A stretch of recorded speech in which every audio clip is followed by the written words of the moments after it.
అందరికి శుభోదయం. చూసారా ఫ్రెండ్స్, మా ఫ్రెండ్ వాళ్ళ తోటలోకి వెళ్ళాం. చూడండి ఫ్రెండ్స్, బగిన బీరకాయలు చిన్న చెట్టు అండి ఇది. చూడండి, చిన్న చెట్టు కూడా కొద్దిగా కాయలు కాసింది. చూడండి ఎంత బాగున్నాయి కాయలు, గుత్తులు గుత్తులుగా. ఫ్రెండ్స్ చూడండి ఒకసారి అందరూ కూడా.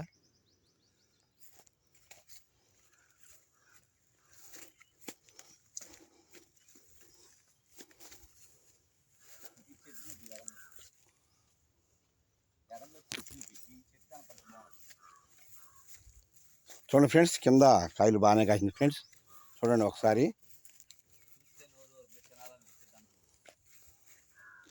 ఇదే కనుక నెలబోతే కాయలు చాలా పండిపోయి చక్కగా ఎర్ర రంగులో ఉండి చూడగానే తినాలనిపిస్తాయి. ఫ్రెండ్స్ చూడండి ఒకసారి.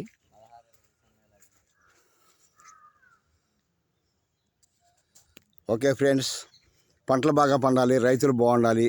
రైతు బాగుంటే రాజ్యం అనేది కోరుకుందాం ఫ్రెండ్స్. బాయ్.